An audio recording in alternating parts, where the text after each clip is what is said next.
ella fue entregada como mercancía por quien debía protegerla. Pero en solo 3 días, un desconocido vio en ella lo que nadie jamás había percibido.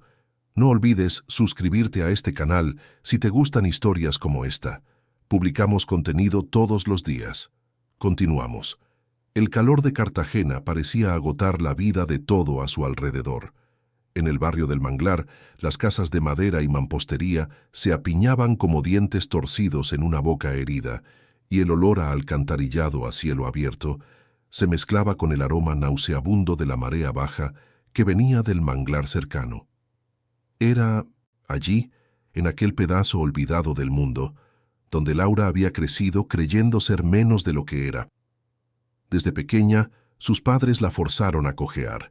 No era una deficiencia real, era puro teatro, ensayado todos los días hasta que sus músculos memorizaron la mentira. La pierna derecha siempre un poco más lenta, el pie arrastrándose de forma sutil pero perceptible, la postura ligeramente curvada hacia la izquierda. 23 años, sosteniendo una farsa que se convirtió en parte de su identidad. Una mujer lisiada no les sirve a ellos, repetía su madre, doña Socorro, cada vez que Laura cuestionaba por ¿qué necesitaba fingir? Ellos eran los hombres del coronel Bautista, el empresario que controlaba todo en la región, desde los contratos de obra pública hasta quién podía abrir un negocio en el barrio. Bautista tenía la costumbre de elegir a las jóvenes más bonitas de la comunidad para trabajar en sus clubes nocturnos del centro de la ciudad. Oficialmente, eran camareras. En la práctica, todos sabían cuál era el verdadero trabajo. Laura aprendió a odiar sus propios pasos. Creció viendo a otras chicas desaparecer. Algunas regresaban meses después con ropa cara y miradas vacías. Otras simplemente se desvanecían para siempre. Ella se convenció de que su supuesta deficiencia era su salvación, pero también su maldición. En la comunidad era vista como una carga. La gente hablaba de ella como la hija lisiada de Toñito, siempre con ese tono de pena mezclada con repulsión. Su padre, Antonio, conocido como Toñito, era un hombre de espíritu pequeño y grande en cobardía. Trabajaba como cuidador para uno de los matones de Bautista, barriendo patios y pintando muros a cambio de una miseria que apenas pagaba el aguardiente en el que ahogaba sus penas cada noche. Doña Socorro cosía para terceros, pero el dinero nunca alcanzaba. La familia vivía en una casita de 3 habitaciones, donde la humedad formaba dibujos fantasmales en las paredes y el tejado goteaba en 7 puntos diferentes cuando llovía. Laura había desistido de soñar hacía mucho tiempo. ¿Qué sentido tenía imaginar una vida diferente cuando apenas podía cruzar la calle sin que alguien susurrara «pobrecita» a sus espaldas? Ayudaba a su madre con la costura, cuidaba la casa y se había vuelto experta en ser invisible. Sus únicos momentos de paz llegaban cuando estaba sola en casa. En esos instantes se permitía caminar normalmente, sentir la libertad de movimientos que su cuerpo realmente poseía. Pero hasta los secretos mejor guardados tienen fecha de caducidad. La bomba explotó un jueves de marzo, cuando el coronel Bautista apareció personalmente en la puerta de su casa. El hombre era imponente incluso a sus 60 años, alto, barrigudo, con bigote canoso y esos ojos pequeños y crueles que parecían calcular el precio de todo lo que veían. Vestía un traje beige arrugado por el sudor y llegó en una camioneta Hilux plateada, acompañado de 2 matones. «Toñito», dijo él sin saludar, «es hora de saldar cuentas». Laura estaba en la cocina cuando oyó la voz ronca del hombre. Su sangre se heló. Sabía de las deudas de su padre, los préstamos para el tratamiento del cáncer de la abuela el año anterior, el dinero pedido cuando doña Socorro se rompió el brazo y no pudo coser durante meses. Toñito había prometido pagar, pero los intereses de Bautista eran impagables para un hombre como él. «Coronel, yo estoy juntando el dinero», balbuceó el padre. «Solo necesito unos meses más». Bautista rió, un sonido áspero como lija en la madera. «¿Meses? Toñito, me debes 43,000 pesos. Con intereses ya superan los 70. ¿De dónde vas a sacar ese dinero, eh? Laura se acercó a la puerta de la cocina, el corazón latiéndole tan fuerte que estaba segura de que todos podían oírlo. Por la rendija, vio la desesperación en el rostro de su padre y la sonrisa depredadora de Bautista. «Tengo una propuesta», continuó el coronel encendiendo un cigarrillo. «Me debes, pero soy un hombre de negocios. Siempre hay una forma de arreglarlo». Fue entonces cuando sus ojos se volvieron hacia Laura. Incluso medio escondida, incluso cojeando ligeramente al acercarse, sintió el peso de aquella mirada. Un escalofrío le recorrió la espalda. «Tu hija», dijo Bautista soltando el humo despacio. «¿Cuántos años tiene?» 23, respondió Toñito, la voz casi inaudible. «Buena edad. Y solo tiene ese defecto en la pierna, ¿verdad? ¿El resto funciona normalmente?» Laura sintió náuseas subiendo por la garganta. Doña Socorro apareció del cuarto, pálida como un fantasma. «Coronel, por el amor de Dios», murmuró ella. «Laura es lisiada, no le sirve a usted». Bautista la interrumpió con un gesto impaciente. «¿Quién habló de clubes nocturnos? Tengo otros negocios, y una mujer lisiada también tiene su utilidad». El silencio que siguió fue ensordecedor. Laura pudo oír el sonido de su propia respiración irregular y asustada. Su padre miraba al suelo como si quisiera que la tierra lo tragara. «Hay un tipo», dijo Bautista, tirando la colilla del cigarrillo al patio. «Vive en una mansión en Boca Grande. Rico, poderoso, pero raro. No se mezcla con nadie. Rafael Santos. Ya debes haber oído hablar de él». Toñito asintió. Todo el mundo en Cartagena conocía al menos el nombre de Rafael Santos. Empresario del sector tecnológico, había construido un imperio digital de la nada y ahora valía millones. Era respetado y temido. Decían que tenía conexiones políticas en Bogotá y que nadie se metía con él impunemente. Pero también decían que era frío, calculador, un hombre sin corazón que había pisado a cualquiera que se interpusiera en su camino. «Me debe algunos favores», continuó Bautista, «y me pidió una mujer para los servicios de su casa, alguien discreta que no cause problemas. Tu hija sirve perfectamente». «Pero, coronel», intentó protestar doña Socorro. «No hay pero», cortó Bautista levantándose. «Es ella o los 70.000. Ustedes eligen. Tengo otros deudores que visitar hoy». Laura cerró los ojos intentando procesar lo que estaba sucediendo. Estaba siendo vendida, como una mercancía, como ganado, toda la vida fingiendo ser lisiada para no convertirse en propiedad de un hombre, y ahora estaba siendo entregada exactamente por eso. «¿Cuándo?», preguntó Toñito con la voz quebrada. «Mañana por la mañana. Vendré a buscarla a las 7. Y Toñito». Bautista hizo una pausa, el tono volviéndose pura amenaza. «Si intentan huir o hacer cualquier tontería, quemaré esta casa con ustedes dentro. ¿Entendido?». Tras la salida del coronel, la casa quedó sumergida en un silencio enfermizo. Laura salió de la cocina cojeando, como siempre hacía delante de sus padres, pero por dentro se estaba desmoronando. Doña Socorro lloraba bajito en el sofá viejo con las manos cubriendo su rostro. Toñito había desaparecido. Probablemente se había ido a emborrachar a la taberna de la esquina. «Mamá», dijo Laura, sentándose junto a su madre. «Perdónanos, hija», sollozó doña Socorro. «Perdónanos, no había otra manera». Laura quería gritar, quería maldecir, quería romper todo en la casa, pero también sabía que su madre tenía razón. No había otra manera. Si la familia no pagaba a Bautista, todos morirían. Al menos así, solo ella se sacrificaba. «¿Este Rafael Santos?», preguntó ella. «¿Qué saben de él?». «Dicen que es un hombre duro», respondió la madre, secándose los ojos. «Rico pero sin familia. Vive solo en esa mansión gigante, solo con empleados. Algunas mujeres ya intentaron acercarse a él, pero no se interesa por nadie. Dicen que su corazón murió hace mucho tiempo». Laura asintió. Al menos no sería violada. Era eso lo que estaba pensando. Rafael Santos parecía ser el tipo de hombre que veía a las mujeres como objetos funcionales, no sexuales. Tal vez Lograría sobrevivir trabajando como doméstica hasta encontrar una forma de huir. Aquella fue la noche más larga de su vida. Laura permaneció despierta hasta el amanecer, mirando el techo mohoso de 1900, la habitación que compartía con sus padres, intentando aceptar que su vida tal como la conocía había terminado. A las 6 de la mañana hizo un atillo con sus pocas ropas, 3 vestidos sencillos, algunas bragas remendadas, una sandalia vieja y el único libro que poseía, una novela que había ganado de la profesora en la escuela años atrás.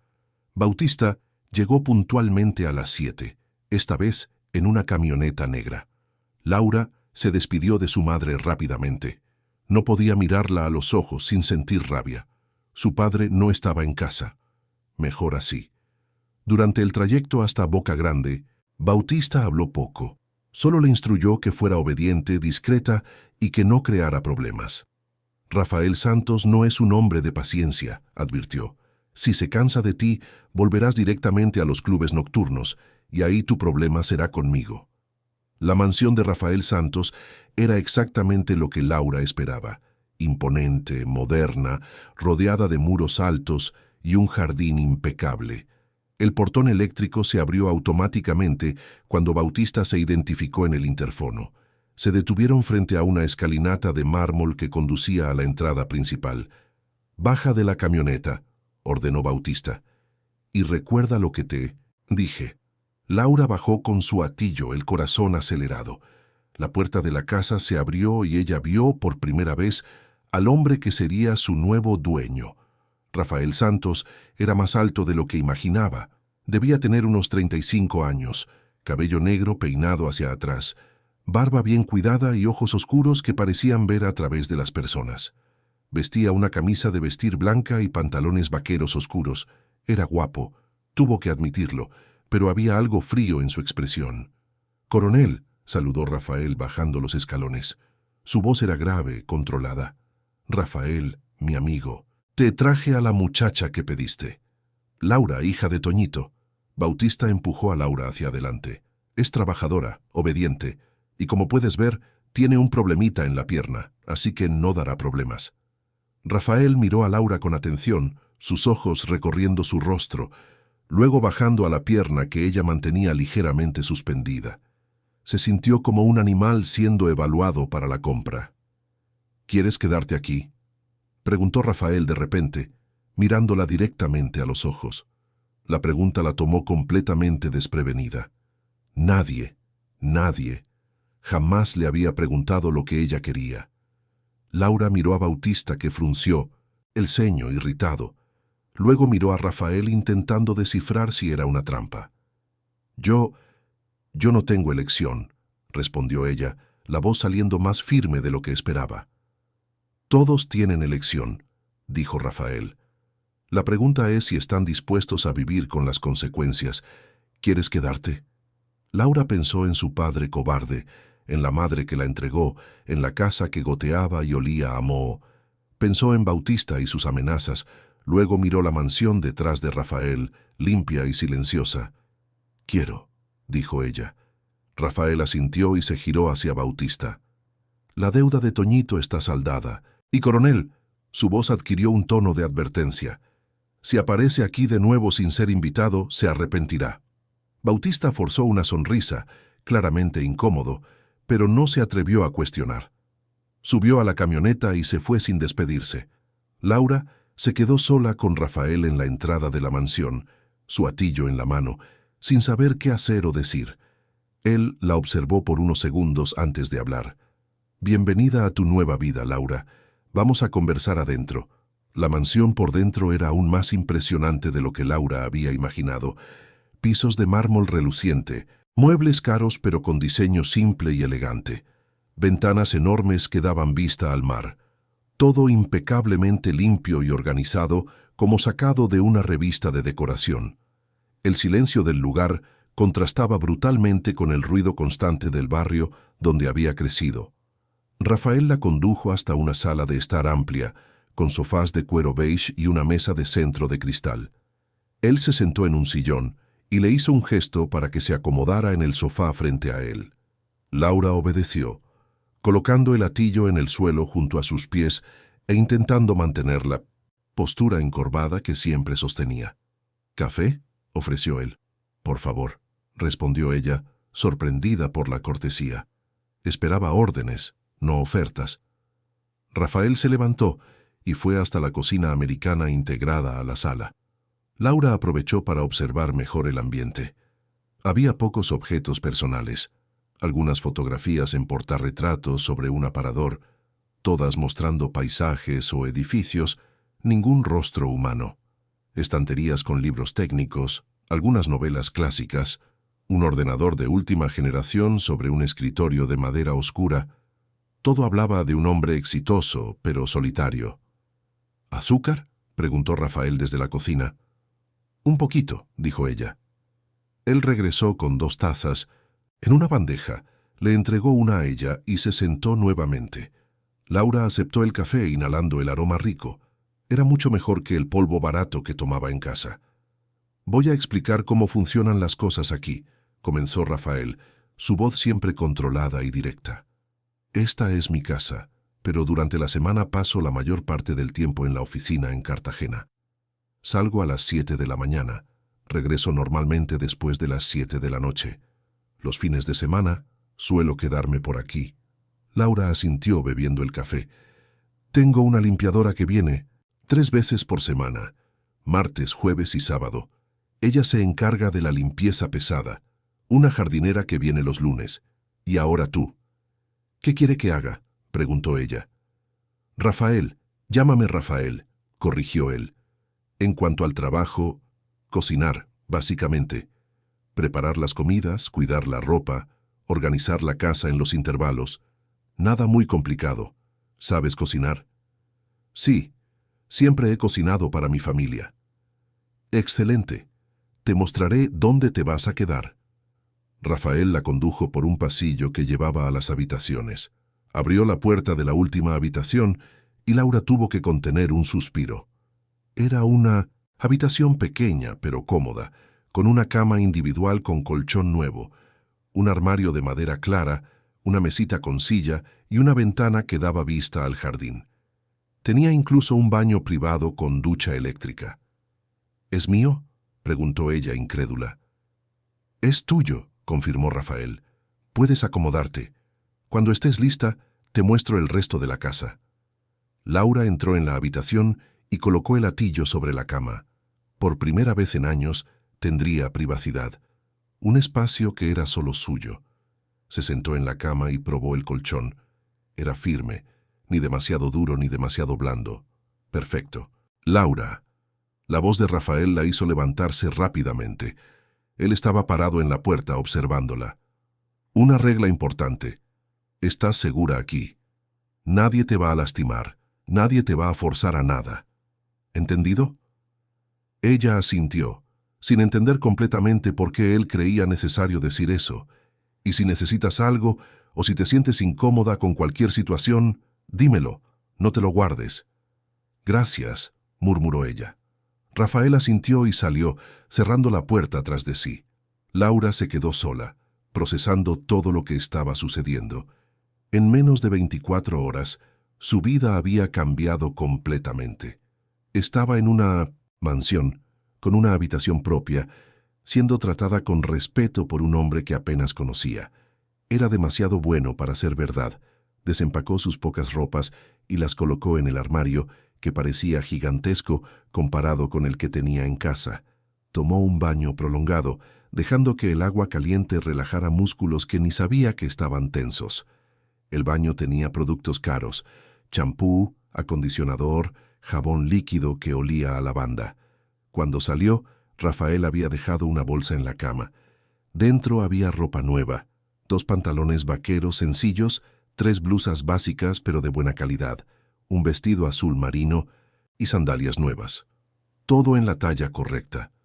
¿Cómo sabía él su número?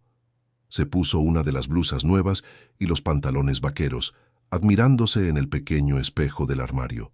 Hacía años que no usaba ropa que no estuviera desgastada o remendada. Rafael estaba en la cocina cuando ella salió de la habitación, cojeando ligeramente como siempre. Él le mostró dónde estaban los utensilios, los condimentos, y le explicó que tenía libertad para cocinar lo que quisiera, siempre que fuera comida casera y saludable. La nevera estaba bien abastecida: carnes, verduras, frutas, lácteos, un lujo que ella nunca había experimentado. ¿Qué tipo de comida a Rafael le gusta?, preguntó ella. Soy fácil de satisfacer. Comida costeña, principalmente. Nada muy elaborado. Hizo una pausa. ¿Y tú? ¿Hay alguna comida que no puedas comer por tu condición? Laura tardó un segundo en entender que él estaba hablando de la pierna. No, puedo comer cualquier cosa. Entonces puedes hacer lo que quieras para el almuerzo. Voy a trabajar en la oficina de aquí de casa hoy. Los primeros días transcurrieron en una rutina extraña pero cómoda. Rafael realmente la dejaba en paz. Salía temprano, regresaba tarde, y cuando estaba en casa era educado pero distante. Comía lo que ella preparaba sin quejarse, agradecía, preguntaba si ella necesitaba algo, y luego se aislaba en el despacho o en la sala. Laura cocinaba con placer. Era una de las pocas cosas que siempre le había gustado hacer, y ahora tenía ingredientes de calidad y una cocina bien equipada. Hacía cosas sencillas: arroz con frijoles, pastel de carne, carne guisada, sancocho de pescado, encebollado. Comida que sabía hacer bien y que le recordaba a casa, pero sin la amargura de la pobreza. El problema era cuando se quedaba sola. Sin la presencia constante de Rafael, Laura bajaba la guardia. Olvidaba cojear, caminaba normalmente por la casa, subía y bajaba escaleras sin dificultad. Eran pequeños y breves deslizamientos. Cuando se acordaba, volvía inmediatamente a la actuación. Pero sucedían. El martes de la segunda semana, mientras preparaba el almuerzo, un gato apareció en la ventana de la cocina. Era un gato atigrado, flaco, claramente abandonado. Laura abrió la ventana y él saltó dentro, maullando bajito. Instintivamente ella se apartó rápido y se dio cuenta demasiado tarde de que se había movido normalmente. Rafael estaba allí, parado en la entrada de la cocina, observando. Laura se quedó helada. Sus ojos se encontraron por un segundo que pareció una eternidad. Luego forzó la pierna a volver a la posición usual, cojeando hasta el fregadero. «Lo siento», murmuró. «El gato me asustó». Rafael no dijo nada. Solo asintió y se fue. Pero Laura percibió que algo había cambiado en su expresión. Durante los días siguientes, ella notó que Rafael la observaba con más atención, no de forma invasiva, sino como alguien intentando resolver un rompecabezas.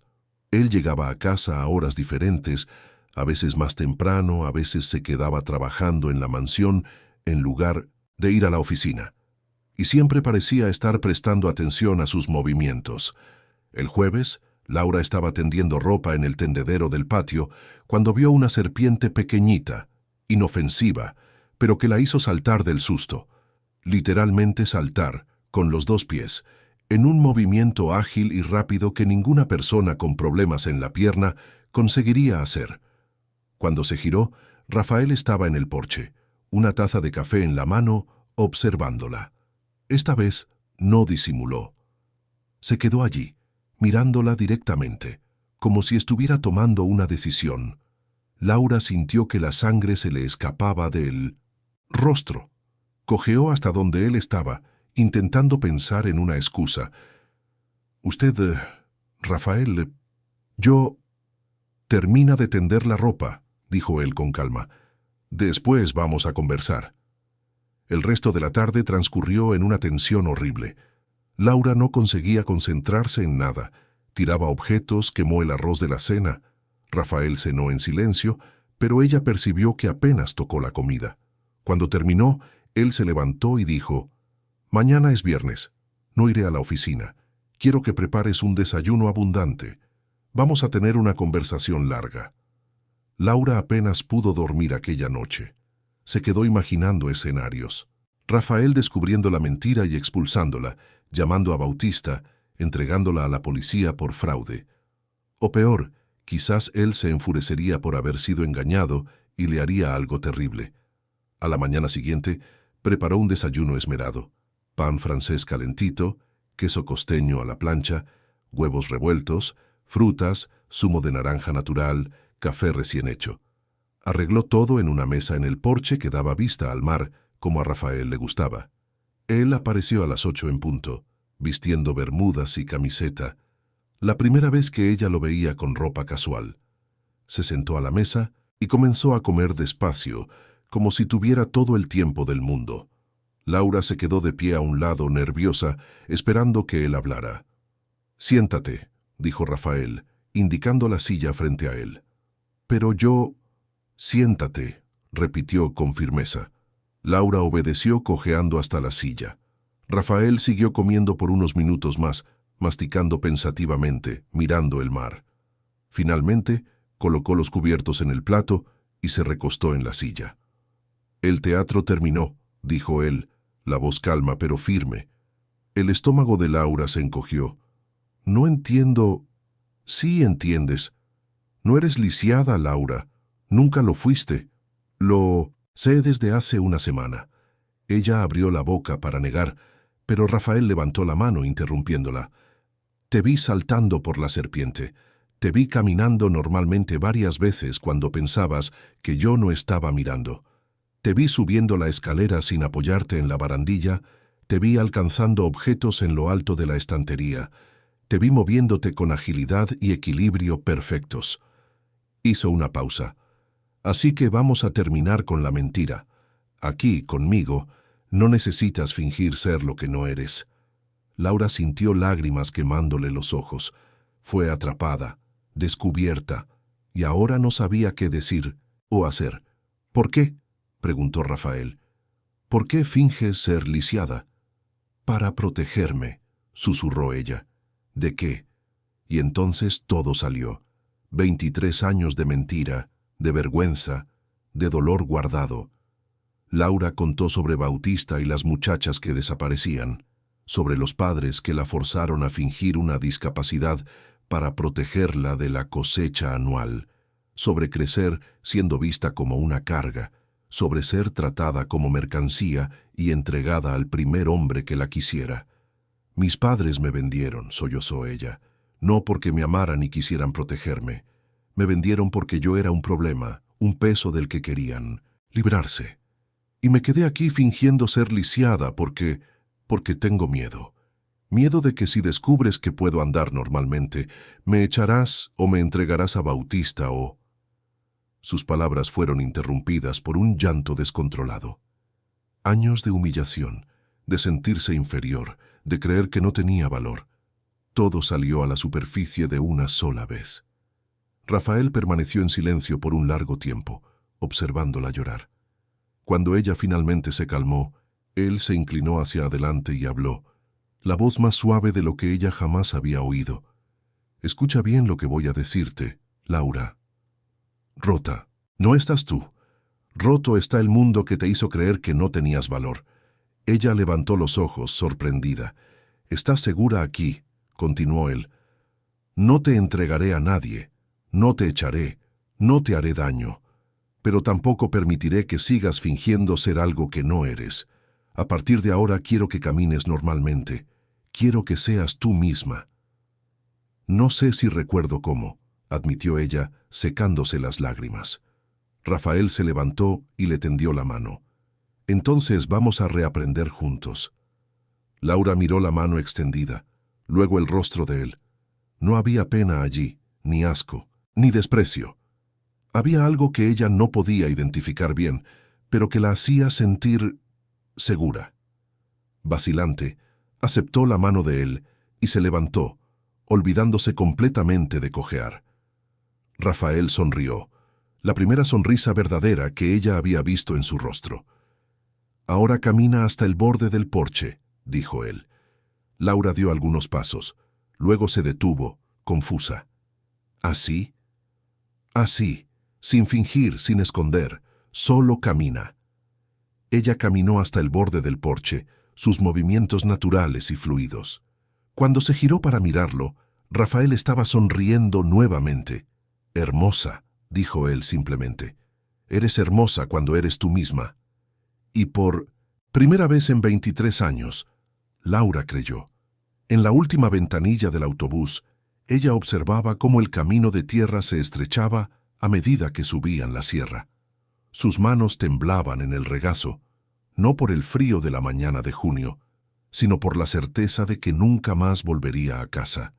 Si es que aquel lugar alguna vez fue realmente un hogar. Benedicta Alves de los Santos.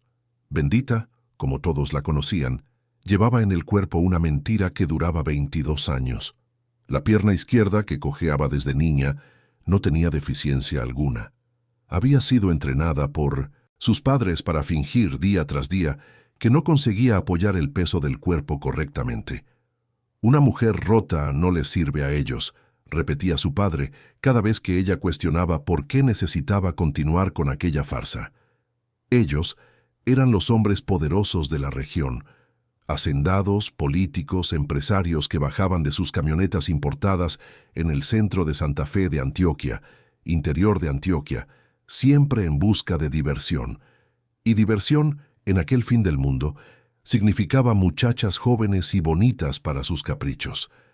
Bendita creció viendo a amigas desaparecer después de ser elegidas para trabajar en Minam Síntesis, las haciendas, o peor, para acompañar a los poderosos en sus viajes. Siempre regresaban diferentes. Cuando regresaban, el autobús se detuvo al final de la carretera asfaltada. Allí comenzaba la subida hacia la hacienda San Benito, propiedad que nadie de la región conocía bien, pero sobre la cual todos susurraban. Decían que el dueño era un hombre peligroso, un forastero rico que había comprado miles de hectáreas en la sierra y vivía aislado, recibiendo solo entregas y nunca bajando a la ciudad. Algunos hablaban de que era extranjero, otros de que era fugitivo de la justicia. Bendita solo sabía que era para allá a donde la llevaban. 2 semanas antes, el coronel Josías Mendaña había aparecido en la tienda de su padre, hombre de 60 años, barriga prominente y ojos pequeños que parecían siempre calculando el valor de las cosas. Josías era quien mandaba de verdad en Santa Fe de Antioquia. El alcalde era su ahijado, el comisario su cuñado, y la mitad de las tierras de la región llevaba su nombre en el registro. Aquella tarde, él había bebido aguardiente con el padre de ella en el mostrador grasiento de la tienda, hablando sobre la sequía, sobre política, sobre los tiempos difíciles, hasta que su mirada se posó en Bendita, que organizaba latas de sardinas en una estantería. ¿Esa es tu niña, Antonio? Sí, coronel, es Bendita, pero ella es... Bueno, usted ve, ¿verdad?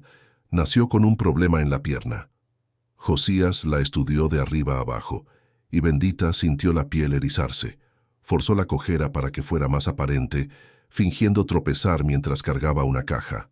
Lástima, murmuró el coronel. Hasta tiene unos rasgos bonitos. Pero sí, una mujer rota realmente no sirve para mucho. Ella casi rió de alivio. Una vez más, la mentira la había protegido. Pero la sensación duró poco. Hablando de eso, Antonio, continuó Josías, tengo un negocio que arreglar. Ese gringo raro de la sierra, ese tal Santiago, anda comprando víveres aquí en la región, pero siempre manda a los peones a buscarlos. Nunca baja a conversar con gente civilizada. ¿Qué hay con él, coronel? Tengo una propuesta de sociedad que hacerle. Quiero que invierta en una hacienda ganadera que estoy montando. Solo que el hombre no me recibe. Ya le he mandado recado 3 veces. Josías escupió en el suelo. Estos ricos creen que son mejores que nosotros. ¿Y qué quiere que haga? Quiero que subas allá y le entregues una carta. Y de paso te llevas a esta muchacha. Dicen que el hombre vive solo desde hace años. Debe estar necesitando compañía femenina, aunque sea defectuosa. Bendita sintió que el mundo le daba vueltas. Su padre bajó la cabeza y ella percibió que él estaba realmente considerando la propuesta. Coronel, ella es mi única hija. Y por eso mismo deberías querer lo mejor para ella. Allá arriba al menos tendrá techo y comida garantizada. Aquí, con esa pierna mala, ¿quién querrá casarse con ella? Se convertirá en un peso muerto para ti. Las palabras fueron como bofetadas. Bendita sabía que su padre nunca la había amado de verdad. Ella era solo una boca más que alimentar, un recordatorio constante de que no había logrado engendrar el hijo varón que deseaba. Pero oírlo asentir en silencio con el coronel fue un dolor que ella no esperaba. Si el hombre la acepta allí, continuó Josías, considera tu deuda del préstamo perdonada. Son 8,000 pesos que no tendrás que pagarme, y si él acepta la sociedad, aún tienes una comisión. 8,000 pesos, la cantidad que su padre le debía al coronel desde que la cosecha de maíz se perdió el año anterior. Bendita valía 8,000 pesos. Ese era su precio. Aquella noche, ella intentó hablar con su madre, doña Antonia, una mujer silenciosa que pasaba los días cosiendo y rezando. «Mamá, ¿va a dejar que él me entregue al desconocido de la sierra?» Doña Antonia no levantó los ojos del bordado. «Tu suerte está sellada, niña. Si no es para el de arriba, terminarás en manos de alguno por aquí. Al menos allí puedes tener una vida mejor». «¿Cómo lo sabe?» «Porque cualquier lugar es mejor que aquí». La madre finalmente la miró, y Bendita vio lágrimas contenidas en sus ojos cansados. «Ahora no lo entiendes, pero un día comprenderás que a veces hay que elegir entre lo malo y lo peor». Y fue así como Bendita se vio en aquel autobús, subiendo la sierra con un atillo de ropa y el corazón destrozado. Su padre la acompañaba en silencio, llevando la carta del coronel y a su hija como si fueran mercancías a ser entregadas. La hacienda San Benito se extendía por kilómetros. Pastos verdes, ganado de raza, una casa principal imponente construida en piedra y madera, con arquitectura moderna que contrastaba con la rusticidad de la región. Había también algunas construcciones menores, depósitos, establos, casas de empleados. Todo organizado, limpio, próspero. Un hombre los esperaba en el portón principal, alto, moreno, de unos 40 años y expresión seria. Usaba jeans, botas de cuero y camisa sencilla, pero había algo en su postura que transmitía autoridad natural. «¿Es usted el dueño?», preguntó Antonio, bajando del jeep que los había traído de la carretera principal. «Soy yo, Santiago Herrera». La voz era grave, con un acento que Bendita no pudo identificar. Recibí el mensaje sobre una carta. Antonio entregó el sobre y empujó a Bendita hacia adelante. «Y también traje a mi hija. El coronel Josías pensó que usted podría estar necesitando compañía». Santiago observó a Bendita con atención. Ella mantuvo los ojos bajos, forzando la pierna izquierda a parecer más rígida de lo que era. Usaba un vestido sencillo de algodón azul, cabello castaño recogido en una cola de caballo, y estaba claramente incómoda con la situación. «¿Y la señorita quiere quedarse aquí?», preguntó Santiago directamente a ella. La pregunta la tomó por sorpresa. Nadie nunca le había preguntado lo que ella quería. Levantó los ojos y encontró los de él, oscuros, intensos, pero no crueles como esperaba. Había algo en esa mirada que ella no conseguía descifrar. «Yo», dudó. «Habla, niña», ordenó su padre. «El señor está preguntando». Bendita miró a su padre, luego a la hacienda, luego nuevamente a Santiago.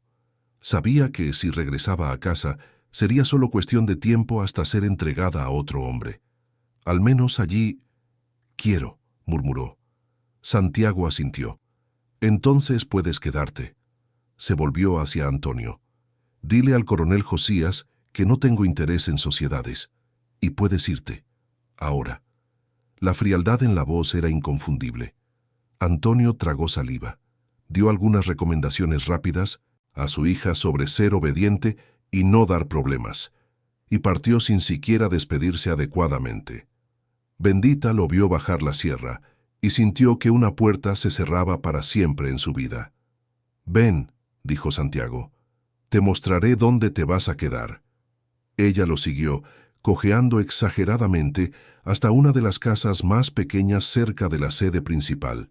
Por dentro era sencilla, pero cómoda. Habitación, baño, una pequeña sala con cocina integrada. Las ventanas daban a los pastos y a la sierra al fondo. Puedes usarla libremente.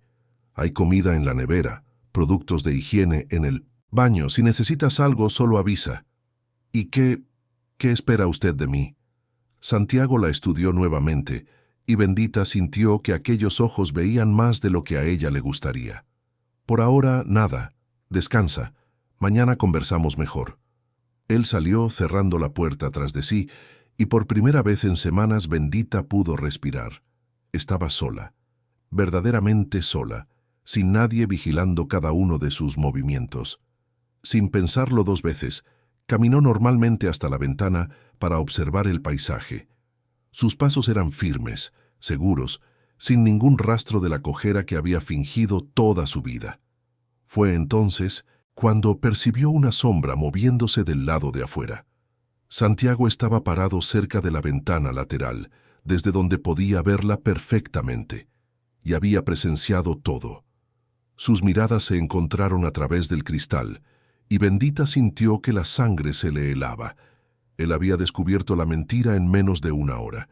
En los 2 días siguientes, Santiago se comportó como si nada hubiera pasado.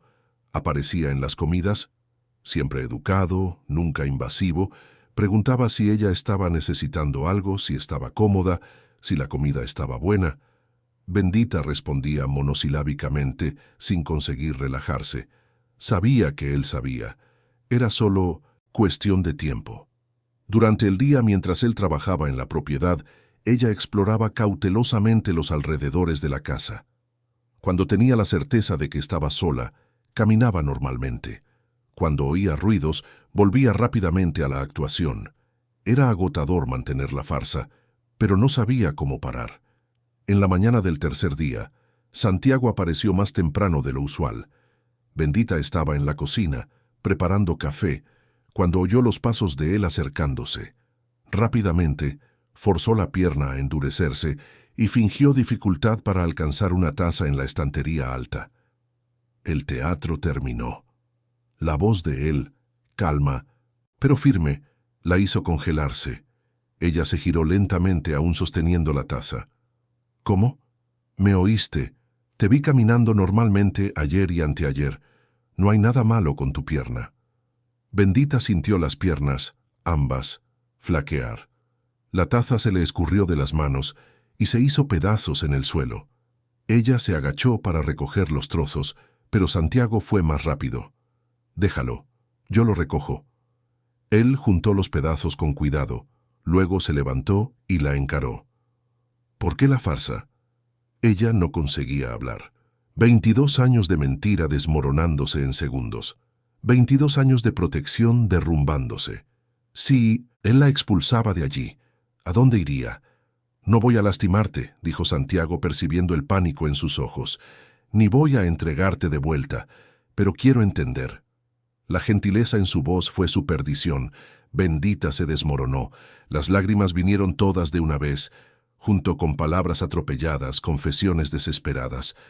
Contó sobre el miedo que gobernaba Santa Fe de Antioquia, sobre las muchachas que desaparecían, sobre los padres que decidieron que una hija rota estaría segura, sobre años de humillación, de ser tratada como peso muerto, como algo que necesitaba ser escondido, sobre la venta al coronel, sobre ser cambiada por una deuda de 8,000 pesos.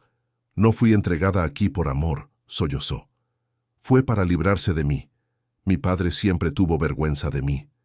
Dijo que yo era un castigo de Dios, que nunca iba a conseguir casarme, que iba a morir virgen e inútil. Y yo lo creí. Creí que realmente no servía para nada.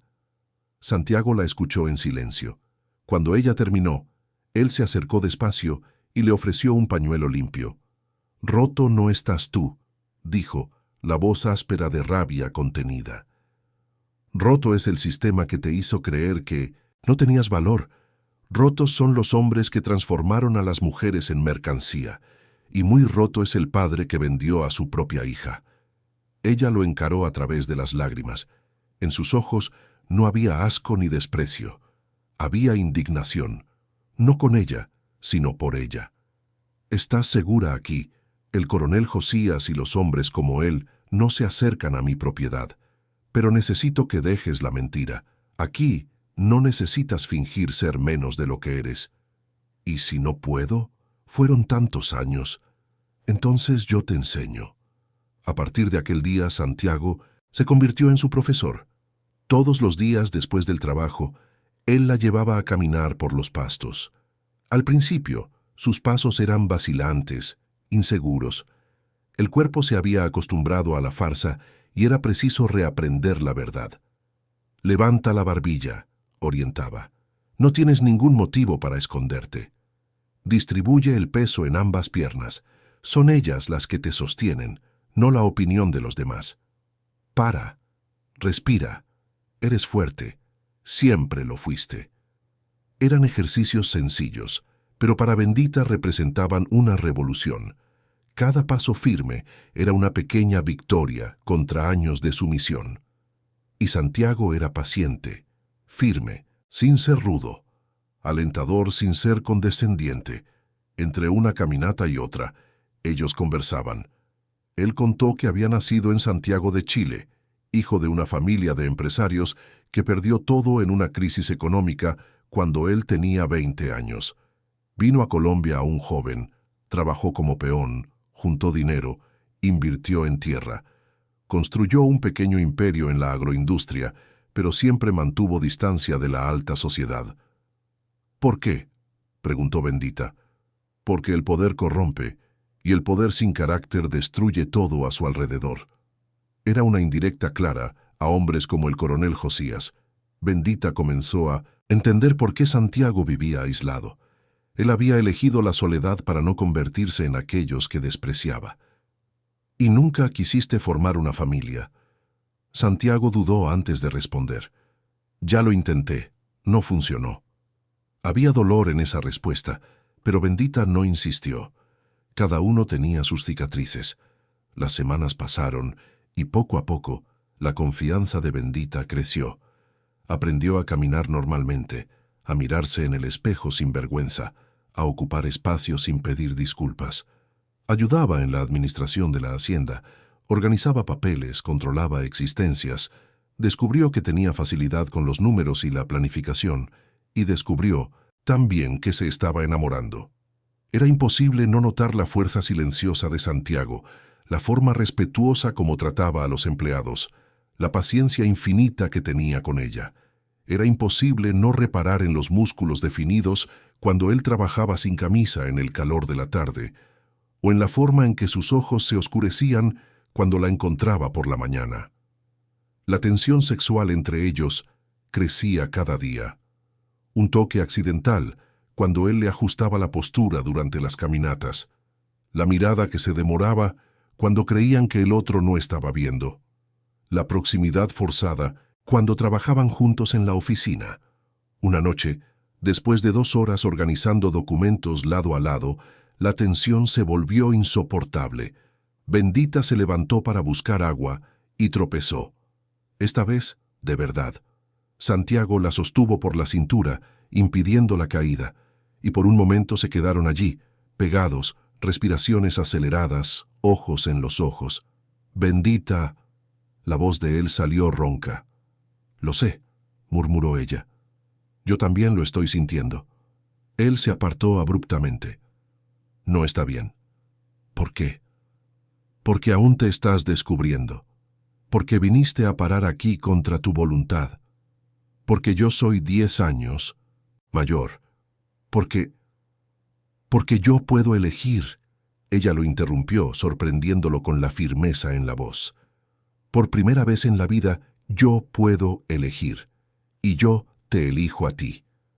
Santiago la estudió por largos segundos. Después, despacio, levantó la mano y apartó un mechón de cabello de su rostro. ¿Estás segura? Absolutamente. El beso llegó suave, interrogante, como si él todavía tuviera miedo de estar aprovechándose de la situación. Pero cuando Bendita respondió con igual intensidad, cuando sus manos se perdieron en el cabello de él, cuando un gemido bajo escapó de su garganta, Santiago perdió el control. La mesa de la oficina fue olvidada. Se movieron hacia la casa principal, entre besos urgentes y manos que exploraban, hasta el cuarto de él. Allí, Santiago volvió a ser cuidadoso. Retiró cada prenda de ella despacio, depositando besos en cada centímetro de piel revelada. susurrando palabras de adoración en español que ella no entendía, pero cuyo significado sentía en el alma. Cuando finalmente se unieron, fue con ternura y pasión en medidas iguales. Bendita lloró, no de dolor, sino de una alegría avasalladora. Era la primera vez que hacía el amor, y no solo sexo. Era la primera vez que se sentía deseada por lo que realmente era, no por lo que fingía ser. Después, tendidos desnudos entre las sábanas, Santiago la abrazó contra el pecho y dijo: «Te amo. Yo también te amo». Era la verdad más pura que ambos habían pronunciado en años. Pero la felicidad duró poco. En la madrugada siguiente, ruidos extraños despertaron a Santiago. Eran pasos en el porche, susurros, el sonido de algo siendo arrastrado. Él se levantó en silencio y pidió a Bendita que se quedara en la habitación. Cogió una escopeta del armario y salió a investigar. Afuera, encontró a 2 hombres rondando la propiedad. No eran ladrones comunes. Estaban bien vestidos, armados, claramente en una misión. Santiago los rodeó silenciosamente y los rindió antes de que percibieran su presencia. «¿Quién los envió aquí?». Uno de ellos, después de algo de persuasión, confesó: «El coronel Josías. Dijo que usted estaba escondiendo algo que le pertenecía». Santiago comprendió inmediatamente. Josías había descubierto que Bendita se estaba recuperando, dejando de ser la lisiada inútil que él pensaba haber entregado, y ahora la quería de vuelta. «¿Él viene? Ya debe estar en camino». Santiago encerró a los 2 hombres en el depósito y regresó, corriendo a casa. Despertó a Bendita y le explicó la situación. «Necesitamos salir de aquí, ahora». Ella preparó una mochila rápidamente mientras él juntaba dinero y documentos importantes. El plan era bajar la sierra por el camino trasero y seguir hacia Medellín, donde Santiago tenía contactos que podrían ayudarlos. Pero cuando salieron de la casa, ya era demasiado tarde. Las luces de varios coches subiendo el camino principal eran visibles en la oscuridad. Y por el camino trasero otras luces se acercaban, estaban rodeados. «Vuelve a casa», ordenó Santiago. «Cierra las puertas, escóndete en el sótano. Yo resuelvo esto». «No, te voy a dejar». «Bendita, por favor». Un cóctel molotov voló en dirección a ellos, impactando en el lateral de la casa principal. El fuego se extendió rápidamente por la madera seca. Santiago tiró de Bendita lejos del incendio, pero afuera estaban cercados. El coronel Josías emergió de las sombras, acompañado por 6 hombres armados. Estaba irreconocible, el rostro rojo de rabia, los ojos inyectados de odio. Apuntó una pistola directamente a Bendita. «Entrégala, gringo, y quizás te deje vivir». «Ella no es tu propiedad», respondió Santiago posicionándose frente a Bendita. «Sí lo es. Pagué por ella. 8,000 pesos de deuda perdonada. Y descubrí que el sinvergüenza de su padre me engañó. La vagabunda no es lisiada en absoluto. Vale mucho más que eso». Josías apuntó a la pierna de Bendita. «Ya que antes fingía, ahora va a cojear de verdad». El disparo nunca llegó. Bendita actuó por instinto. Años de rabia reprimida explotaron de una vez.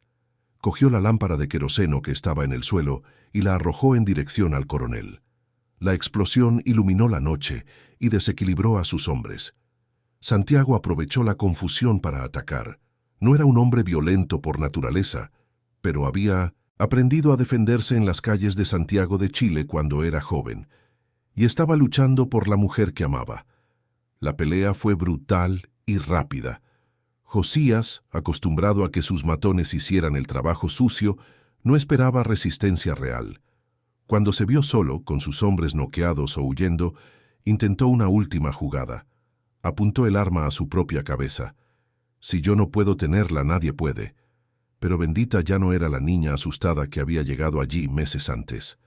Corrió hacia él, y en un movimiento que había aprendido observando a Santiago entrenar, lo desarmó con una patada certera en la mano.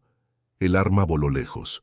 Josías cayó de rodillas, y por primera vez en décadas estaba indefenso. «No vales ni la bala», dijo Santiago jadeando, «pero vas a pagar por los años de terror que esparciste por esta región». Ataron a Josías con cuerdas y lo encerraron en la misma celda improvisada donde estaban sus matones. La casa principal ardía en llamas altas, pero a ninguno de los dos les importó. Era como si el pasado de ambos se estuviera convirtiendo en cenizas junto con la construcción.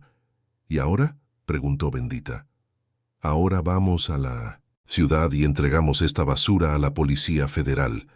Tengo contactos que garantizarán que sea investigado por tráfico humano, corrupción y todos los demás crímenes que cometió. Y después, Santiago la atrajo hacia él y la besó intensamente, allí mismo, con el fuego crepitando detrás de ellos. Después construimos una nueva casa, una nueva vida, juntos. 6 meses después, el coronel Josías cumplía condena en una penitenciaría federal. La investigación que su arresto desencadenó expuso una red de corrupción que derribó a políticos, jueces y empresarios en 3 estados. Santa Fe de Antioquia tuvo que elegir nuevos representantes, ahora fiscalizados, de cerca por organizaciones de derechos humanos.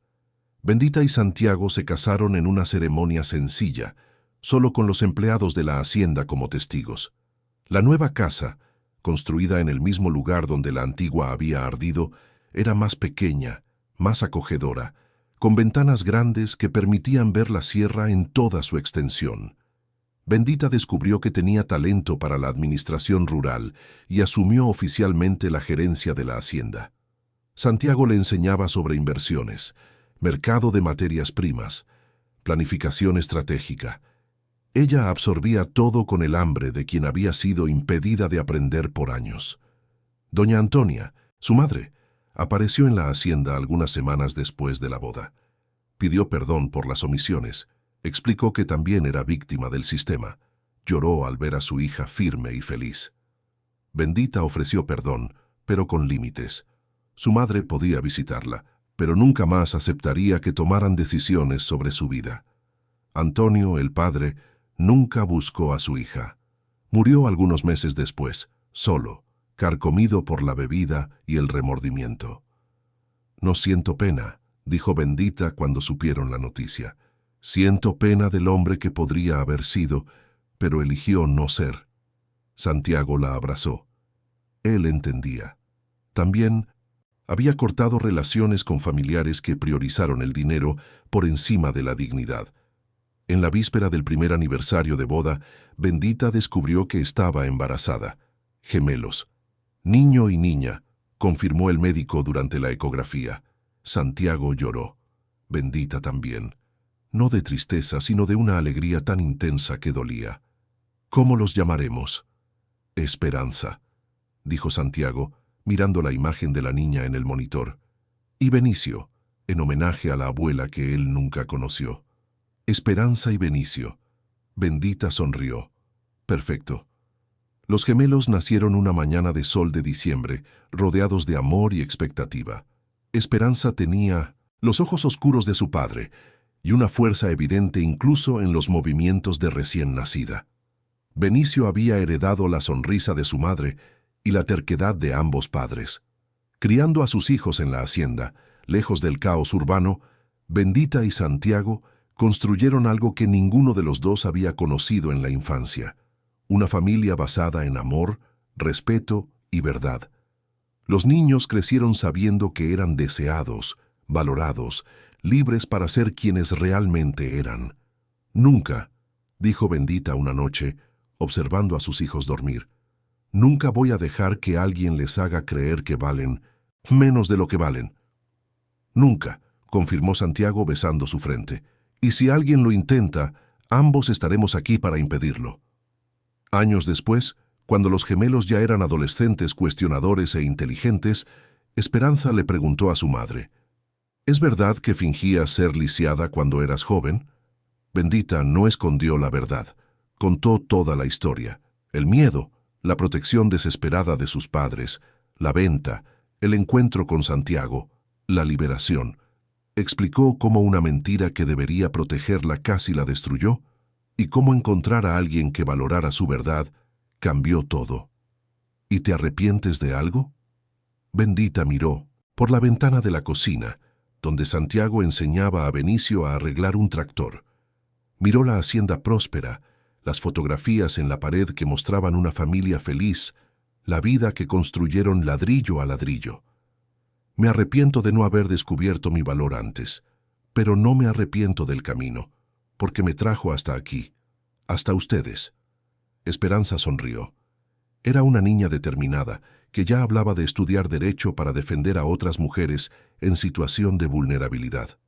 Benicio, por su parte, soñaba con expandir los negocios de la familia a toda Latinoamérica.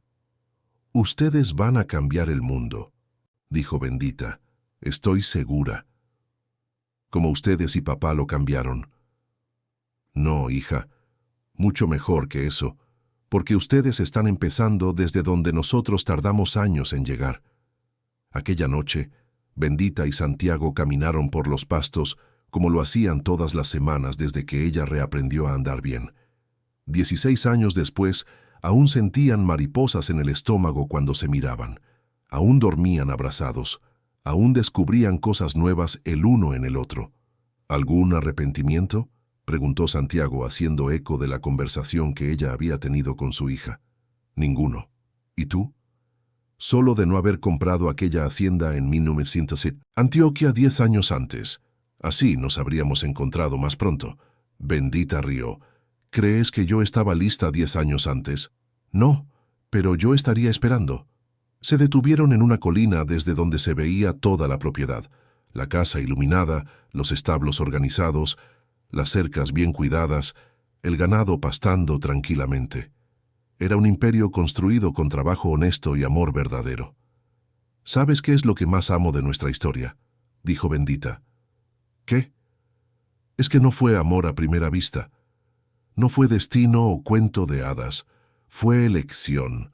Todos los días fue elección». Santiago la besó allí, mismo bajo las estrellas, como hacía siempre que estaba demasiado emocionado para expresar en palabras lo que sentía. Y allí, en aquella colina, rodeados por la vida que construyeron juntos, ellos supieron que habían vencido. Vencido el miedo, la opresión, las voces que decían que no merecían la felicidad. Vencido todo lo que intentó separarlos y disminuirlos. Algunos romances nacen de pasiones avasalladoras. Otros, como el de ellos, nacen del coraje de dos personas que se negaron a aceptar menos de lo que merecían y eligieron cada santo día construir algo más grande que ellos mismos. Al final de cuentas, fue eso lo que cambió todo. No solo el amor, sino la decisión diaria de honrarlo, protegerlo y hacerlo crecer. Y mientras bajaban la colina de la mano, Bendita ya no cojeaba. No fingía ser menor. Caminaba firme, con la cabeza erguida, dueña de sí misma y de su propio destino, exactamente como siempre debió haber sido.